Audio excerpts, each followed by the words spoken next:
Hello friends, welcome to my channel YouTube civil services. दोस्तों, जैसा कि आप सभी लोग जानते हैं, हमारी जो फर्स्ट वीडियो थी उसमें इम्पोर्टेंट डेज के बारे में हम लोग अच्छे से पढ़े थे। आशा करते हैं उसको आप लोग अच्छे से पढ़ लिए होंगे और उसको अपने नोटबुक में नोट भी कर लिए होंगे। तो इसी के आगे आज हम पढ़ेंगे रिपोर्ट्स एंड इंडेक्स। जो रिपोर्ट एंड इंडेक्स है, रिपोर्ट सूचकांक के बारे में पढ़ेंगे और उसको किसने जारी किया था उसके बारे में पढ़ेंगे और उसका भारत में कौन सा स्थान है उसके बारे में पढ़ेंगे और इसके कुछ अन्य विवरण के बारे में पढ़ेंगे जो कुछ शीर्ष और निम्न है, यानी जो कुछ पहले हुआ था और कौन सबसे बाद में हुआ था। इसके बारे में हम डिटेल एक एक करके अध्ययन करेंगे। आशा करता हूं आप लोग को इसके अलावा और कुछ नहीं पढ़ना पड़ेगा, बस आपको पूरी मेहनत और लगन से इस पे ट्रस्ट करके आप लोग पढ़ते रहिए। तो आइए हम आगे बढ़ते हैं। इसमें कह रहा है विश्व आर्थिक परिदृश्य रिपोर्ट 2024 का कौन जारी करता है? तो आईएमएफ मतलब international monetary fund. International monetary fund इसकी जो स्थापना हुई थी 1944 ईस्वी में हुई थी और इसका जो मुख्यालय है वाशिंगटन डीसी। देखिए, हम इसके कुछ अन्य विवरण जो हैं, अन्य तथ्य हैं, उसके बारे में भी जानकारी रखेंगे ताकि हमें कहीं से भी क्वेश्चन पूछे तो हमारा एक भी क्वेश्चन छूटे नहीं। तो विश्व आर्थिक परिदृश्य रिपोर्ट 2024 का कौन जारी करता है? तो आईएमएफ जारी करता है। International monetary fund. आईएमएफ की स्थापना कब हुई थी? 1944 ईस्वी में हुई थी। इसका मुख्यालय कहाँ है? वाशिंगटन डीसी, यूएसए में है। बात करते हैं भारत का जो इस स्थान है 2024 में इसकी जो आर्थिक वृद्धि दर है 6.8% है और 2025 में 6.5% होगी। आगे हम बढ़ते हैं। नेक्स्ट बात करते हैं विश्व हेपेटाइटिस रिपोर्ट 2024 का जो कौन जारी करता है? WHO इसको जारी करता है। इसकी मुख्यालय कहाँ है? तो WHO की अगर मुख्यालय पूछा जाए तो जिनेवा स्विट्जरलैंड में है। जिनेवा स्विट्जरलैंड में है। अगर हम बात करूं WHO की स्थापना कब हुई थी? 7 अप्रैल 1948 ईस्वी में हुआ था इसकी स्थापना। इसी के दिन विश्व स्वास्थ्य संगठन यानी 7 अप्रैल को विश्व स्वास्थ्य दिवस के रूप में मनाया जाता है।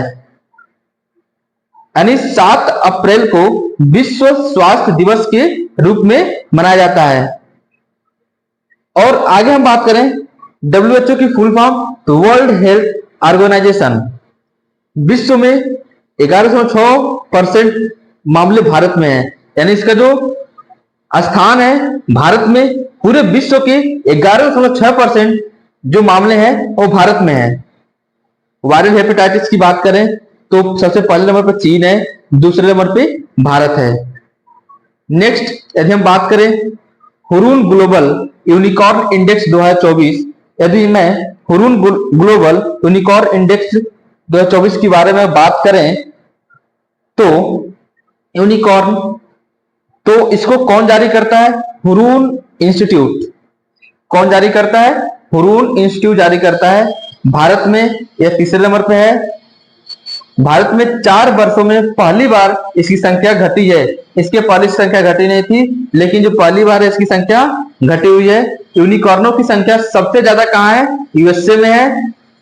यूनिकॉर्न मतलब स्टार्टअप सबसे ज्यादा कहाँ है? यूएसए, फिर चीन, उसके बाद से भारत में टोटल कितने यूनिकॉर्न है? अभी 67 यूनिकॉर्न, जिसमें स्विगी, ड्रीम 11 सबसे मूल्यवान है। नेक्स्ट हम देखेंगे सबसे व्यस्त हवाई अड्डा। सबसे व्यस्त हवाई अड्डों की सूची। सबसे व्यस्त हवाई अड्डों की सूची जो है कौन जारी करता है? Airport counselling international. Airport counselling international. और इसका जो भारत में स्थान है सबसे बेस्ट हवाई अड्डों की सूची में जो भारत में स्थान है एक इंदिरा गांधी अंतर्राष्ट्रीय एयरपोर्ट जो दिल्ली में है, इसका जो स्थान है 10वें नंबर पे है। और जो पहले नंबर पे है सबसे बेस्ट हवाई अड्डा हर्ट्सफील्ड जैक्सन अटलांटा अमेरिका, जो कि अमेरिका में है, 10वें नंबर पे है इंदिरा गांधी अंतर्राष्ट्रीय एयरपोर्ट, जो कि अपने भारत में ही है। नेक्स्ट यदि मैं बात करूं plastic overshoot day report 2024, plastic overshoot day report 2024, इसको कौन जारी करता है? अर्थ एक्शन यानी ईए, अर्थ एक्शन इसको जारी करता है।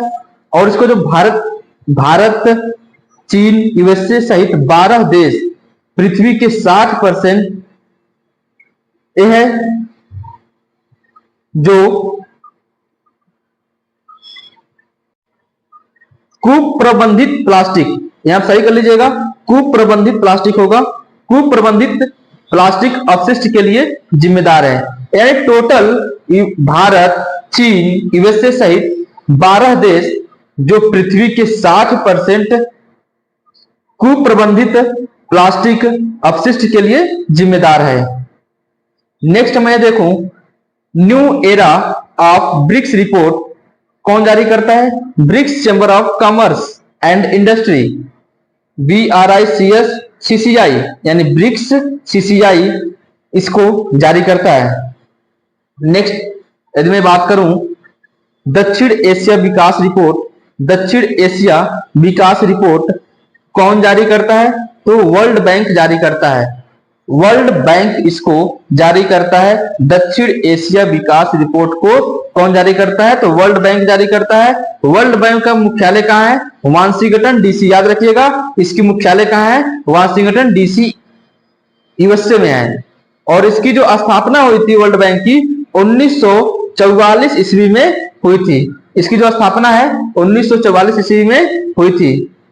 भारत आर्थिक विकास दर 2024 में 7.5% है और 2025 में 6.6% होगी। अगर मैं बात करूं डिजिटल सेवा निर्यात रैंकिंग 2023 की, डिजिटल सेवा निर्यात रैंकिंग 2023, इसको कौन जारी करता है? WTO वर्ल्ड ट्रेड ऑर्गेनाइजेशन, विश्व व्यापार संगठन वर्ल्ड ट्रेड ऑर्गेनाइजेशन इसको जारी करता है। भारत में इसको जो स्थान है 4थे नंबर पे है। सबसे पहले नंबर पे है अमेरिका, यूके, आयरलैंड, 4थे नंबर पे है भारत और 5वें नंबर पे है जर्मनी। तो इसको याद रखेंगे, डिजिटल सेवा निर्यात रैंकिंग 2023 कौन जारी करता है? WTO विश्व व्यापार संगठन। नेक्स्ट जो है सैन्य खर्च रिपोर्ट। अब बात करते हैं सैन्य खर्च रिपोर्ट के बारे में। सैन्य खर्च रिपोर्ट 2023 का जो है यह है कौन जारी करता है?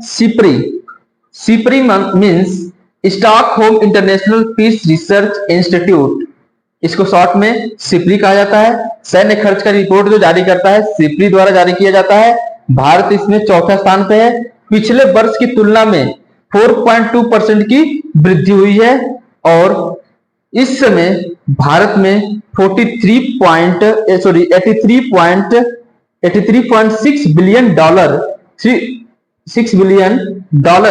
इसे खर्च हुआ था। सैन्य खर्च रिपोर्ट में जो रिपोर्ट आई है भारत के 83.6 बिलियन डॉलर खर्च हुआ था। सबसे सर्वाधिक सैन्य खर्च कहां पे हुआ था? यूएसए में हुई थी, उसके बाद चीन में, फिर रूस में, फिर भारत में, फिर सऊदी अरबिया में। नेक्स्ट यदि हम बात करूं दुनिया के 100 सर्वश्रेष्ठ हवाई अड्डों की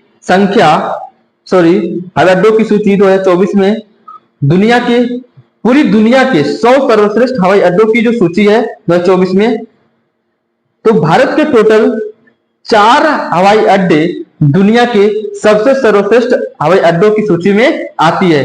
जो सबसे पहला नंबर पे है दिल्ली एयरपोर्ट जो है 36वें नंबर पे है। नेक्स्ट है बेंगलुरु जो कि 59वें नंबर पे है बेंगलुरु और 95वें नंबर पे है मुंबई। नेक्स्ट और बात करें जो सबसे पहला नंबर पे है हमाद दोहा, जो सेकंड नंबर पे है चांगी सिंगापुर। हम इस चीज को याद रखेंगे। देखिए बहुत छोटे छोटे फैक्ट हैं, यदि एग्जाम में से क्वेश्चन पूछता है तो हम लोग पूरे ईमानदारी से पूरे अच्छे तरीके से एक एक क्वेश्चन मैं आप लोग के लिए गवर्नमेंट वेबसाइट 2-3 बुक से मिलकर उसको पढ़कर अच्छे से समझकर आप लोग को जो कंटेंट दे रहा हूं पूरे विश्वास के साथ पढ़िए, इससे बाहर कुछ नहीं आएगा। पूरे ईमानदारी के साथ पढ़ते रहिए और उसको अपने कॉपी में नोट डाउन जरूर कीजिए। नोट डाउन करने से ये हमें फायदा होता है कि हम उसको अच्छे से बाद में क्या करें, रिवाइज कर सकते हैं। यदि हमें वीडियो देखने का टाइम नहीं मिलता है तो हम क्या करेंगे, बहुत कम समय में इस एक बार अपने नोट्स को देख कर चले जाएंगे तो पेपर में अपने क्वेश्चन को चुटकियों में कर डालेंगे। जो करंट अफेयर का इंपॉर्टेंस है आप लोग को पता ही है, यूपीपीसीएस एंड आरओआरओ दोनों के लिए बहुत ज्यादा इंपॉर्टेंट है। तो अच्छे से अपने करंट अफेयर को तैयार कीजिए। आप लोग अच्छे प्लेटफॉर्म पे हैं, इसको अच्छे से पढ़ते रहिए।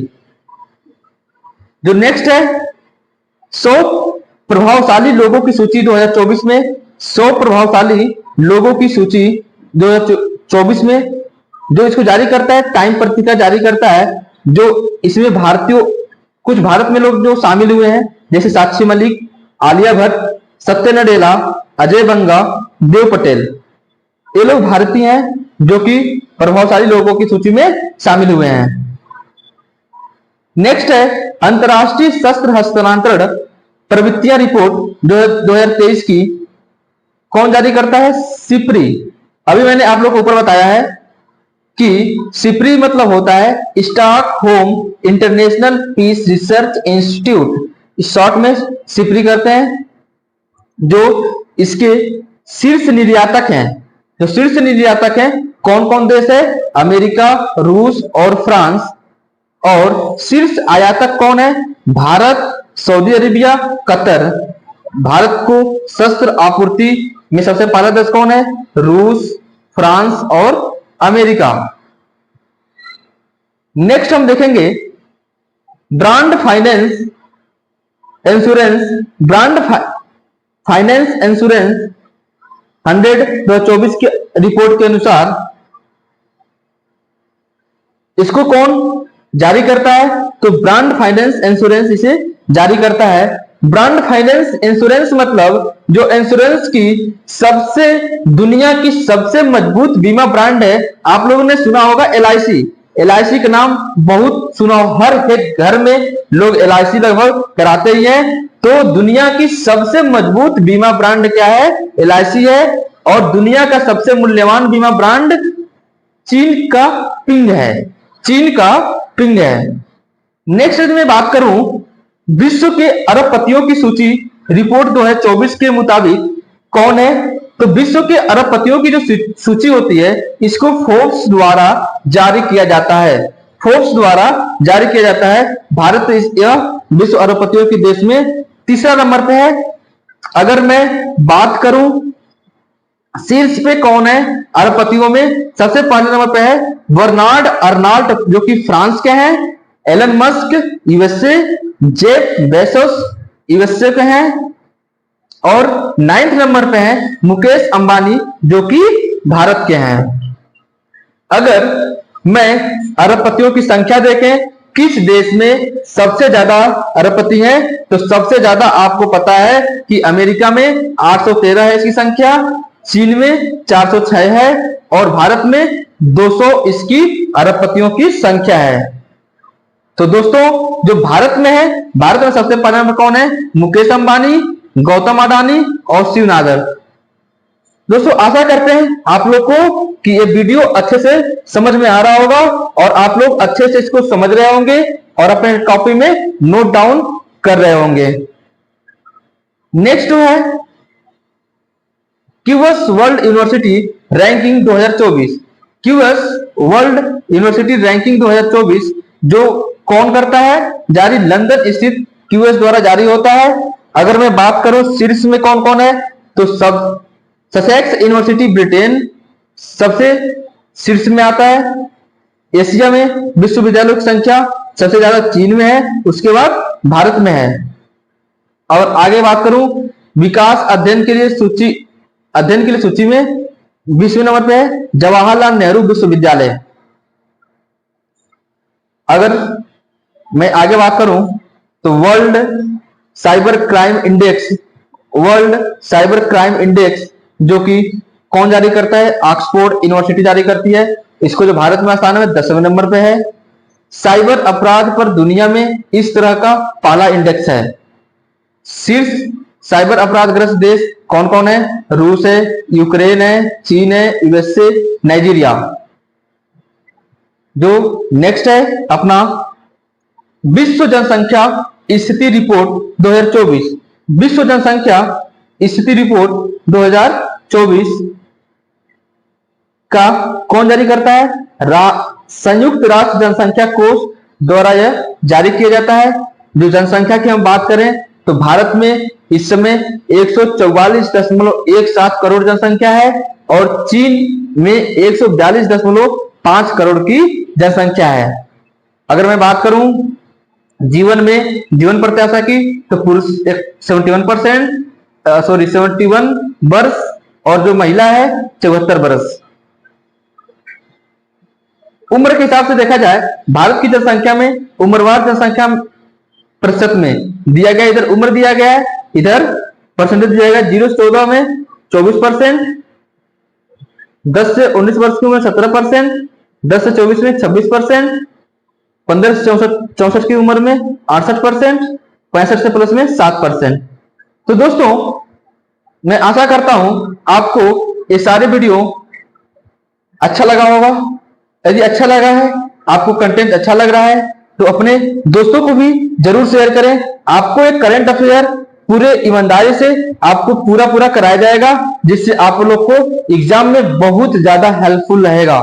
और हमारी यूटीएस सिविल सर्विसेज ने आप लोग को डे बाय डे हेल्प कर रही है, जिसमें आप लोग को डे बाय डे हम क्या कर रहे हैं, टाइम टेबल सेंड कर रहे हैं। यदि आप उस टाइम टेबल से पढ़ते हैं तो आपको 1% भी कोई चीज की दिक्कत नहीं होगी। आप सिलेबस को पूरी कंप्लीट करेंगे, आप टेस्ट सीरीज भी लगाएंगे, आप एग्जाम को भी क्वालिफाई करेंगे। तो दोस्तों यहीं पे अपने बात को समाप्त करते हैं। आप लोग अच्छे से पढ़ते रहिए, मस्त रहिए। धन्यवाद।